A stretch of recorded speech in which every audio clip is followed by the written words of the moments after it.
According to the 2000 U.S. Census, there are 54 million Americans with disabilities. While 15% of these people were born with a disability, 1 in 6 Americans will become disabled at some point in his or her life. The need for assistive technology is evidenced by thousands of people with disabilities in our region.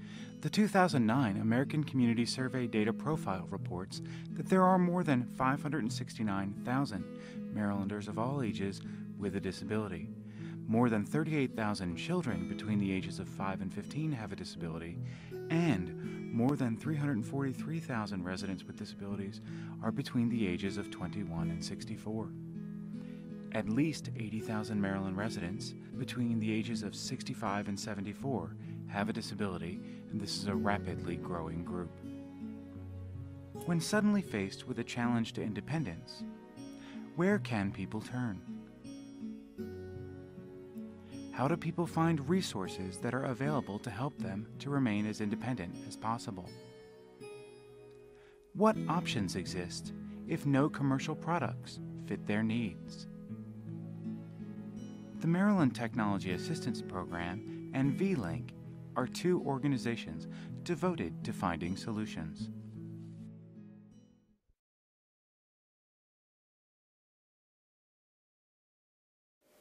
My name is Rodney Starks.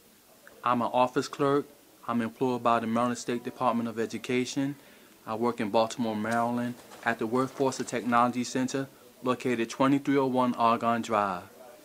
On December the 24th, 2000, Christmas Eve on a Sunday morning, I was coming out of church and I suffered a massive stroke. I was taken directly to the hospital. I spent 31 days in intensive care. They didn't think I was going to live. They said I would never walk or talk, but as you can see, I'm a miracle and I'm here.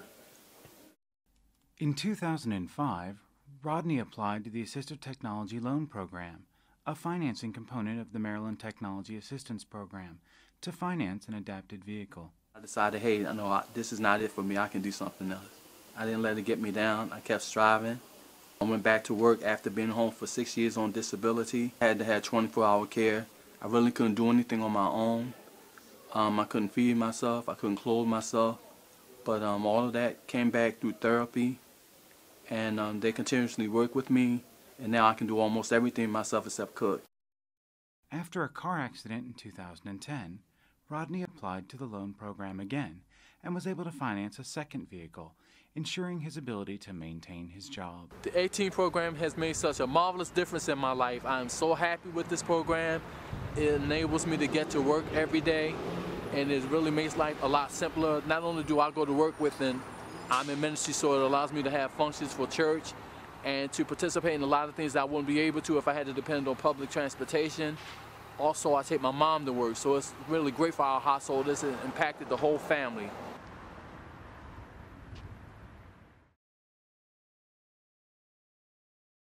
I'm Vanessa Crump. This is my son, Jacob Arnold. He has chorioathetotic cerebral palsy. He has a Dynavox, which is a communication device, and he just got the newer version of it. The last one was kind of an older version. He specifically uses sign language right now, but with a communication device, for those who do not know sign language, he's able to convey, and they're able to understand. His disability has affected his life in numerous ways.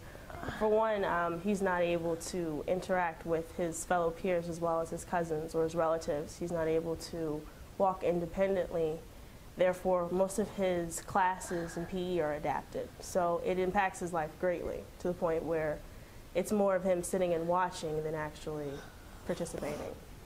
Vanessa contacted V-Linc as a part of its annual What I Wish for My Child campaign to see if they could create a bike so that her son Jacob could safely ride with his peers. V-Linc created a trike that was adapted specifically for Jacob. What they did is they took a series of regular bikes and converted them into one tricycle with 3 wheels and 1 back wheel. It took maybe about 4 or 5 months to actually produce the finished product, which they built from scratch, and it's awesome actually.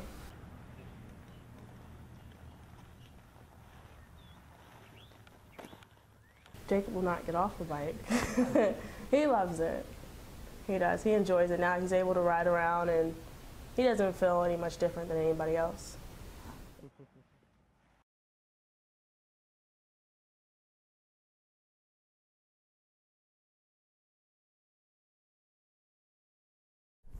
My name is Lavinia. I am 33. I want to be a pro dancer, get married, and I would love to do more traveling. I am a trained dancer. Clear. I love the text. Clear. I write for a newsletter. I am writing a book. Clear. I love to read Harry Potter. I have to be careful of how bright, loud, and how busy a room is before I can even go in. Most people don't know sign language, so having the speech output and the visual display makes it easier for me to be understood. I can even make my device speak other languages. What helps me is that I type 50 WPN with one hand. Over the past 2 years, Lavanya and her daughter Breezy have been clients of the Maryland Technology Assistance Program's Short-Term Equipment Loan Library, borrowing a variety of communication devices to determine which ones work best for them. Bree is 7 and autistic like me. She is very cuddly and smart.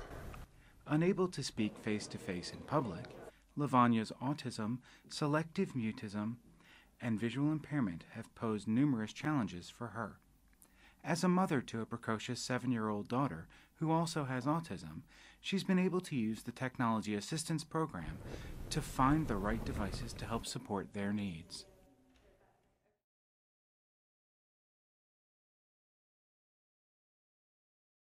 My name is Nicole Stone. I have cerebral palsy. I'm 43, and I have a mother of 2 children.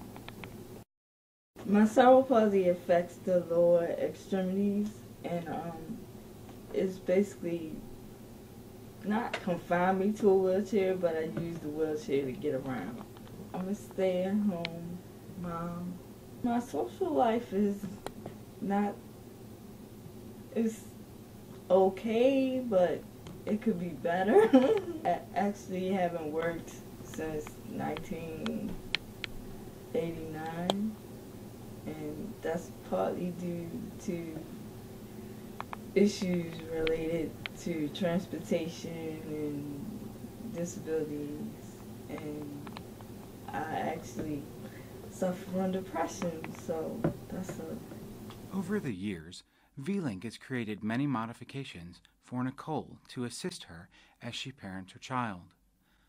One such modification is a crib that opens on the side to allow her to reach her daughter while in a wheelchair. She also has an attachment to connect a stroller to her wheelchair and modified crafting supplies for sewing, embroidery, and cord making. Now it's called V-Linc, but it was called VME. I've been with them since 1994. They did do something for my bed to help me get in and out of bed, but the most recent things are the sewing machine adaptations, the craft table, and the chair.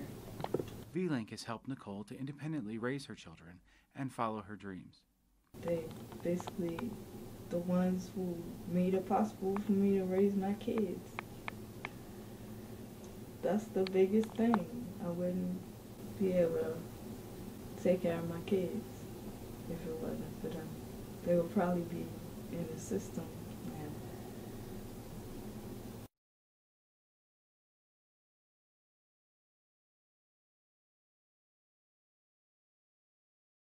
So my name is Andrew Schultz. I graduated from Georgia Tech in 2009. My teammates are Glenn Sicard, who's another engineer I work with, and Grant Williams, another fellow engineer. Our particular client was a girl with Aicardi syndrome, which is a malformation of the brain that causes seizures, and we were looking for a way where we could predict the onset of those seizures while she was asleep, because it was the only time she was unable or unsupervised, and so they weren't treated.